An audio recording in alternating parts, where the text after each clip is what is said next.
This is the example video for A10 roots in factored form. So here we're given a quadratic function, already factored for us. So I'll split it up into cases. So we've got case 1 and case 2. So for case 1, I'll take this term right here and set it equal to 0, because our whole polynomial here is equal to 0. So x plus 8 equals 0. In case 2, x minus 7 could equal 0. And now I'll solve both of these.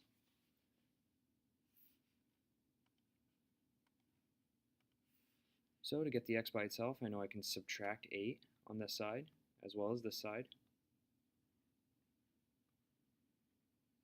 If I do that, those 8's cancel.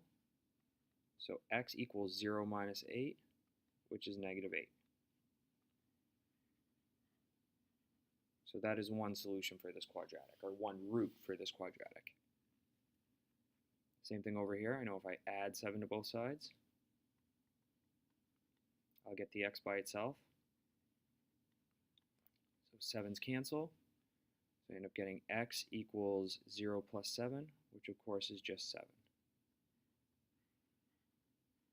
So I know my two roots for this quadratic are negative 8 and positive 7.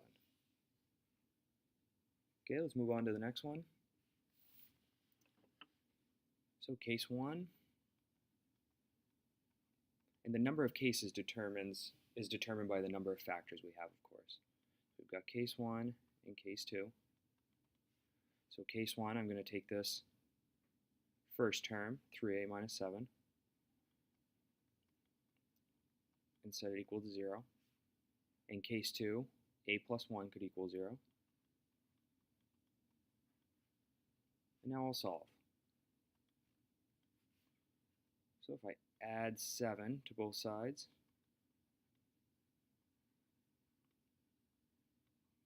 I get 3a equals 7. Now to get the a by itself, I can divide both sides by 3. So a is going to equal 7 over 3. So that is one root of this quadratic. And for our second case, this one's a little bit easier, just one step. I can subtract 1 from both sides. 1's cancel, so I get a equals negative 1.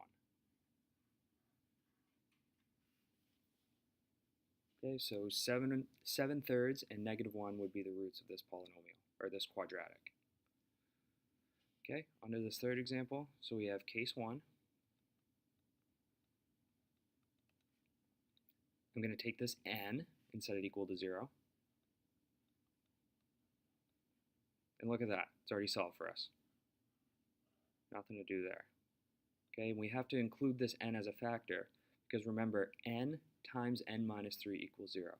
So if n minus 3 is 0, we'd have n times 0 equals 0, which is true. And also, if this n were to be equal to 0, I would have 0 times n minus 3, and that would also equal 0. So our case 2 would be n minus 3 equals 0.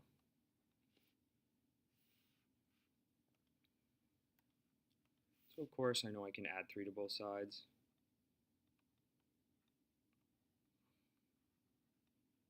Threes cancel, so you get n equals 3. So our roots for this quadratic would be n equals 0 and n equals 3. Okay, on to the next one. Case 1, 4x plus 9 equals 0. In case 2, x squared minus 4 equals 0. It turns out that this is actually not a quadratic function, this is a cubic function, because we have one x here and we have two x's here. So when we multiply these two terms together, we would get x cubed as our highest degree. So if I solve case 1, I can subtract 9 from both sides. So 9's cancel. I get 4x equals negative 9. Now if I continue to solve, I can divide by 4, divide by 4. So x is going to equal negative 9 over 4. So that is 1 root of this polynomial. Again, I have to say polynomial here because this is not a quadratic. So now if I take a look at case 2 here, I've got x squared minus 4 equals 0. So I know from A9 factoring that this looks an awful lot like a difference of two squares polynomial. So I'll assume this is a squared. I'll assume this is b squared. So if I solve for a is going to be the square root of x squared, which of course is x, and b is going to be the square root of 4, which is 2. So let me move this toolbar over for a second. So I know this can be factored as x plus 2 times x minus 2. And of course, this all equals 0. So I rewrote this in factored form to equal 0.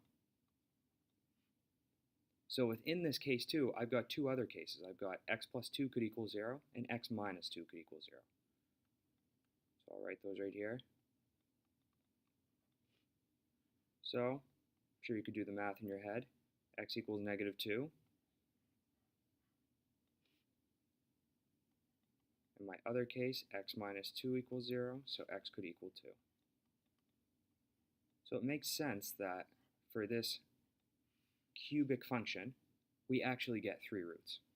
1, which would be negative 9 over 4, 2, which would be negative 2, and 3, which would be 2. These would be our 3 roots for this polynomial.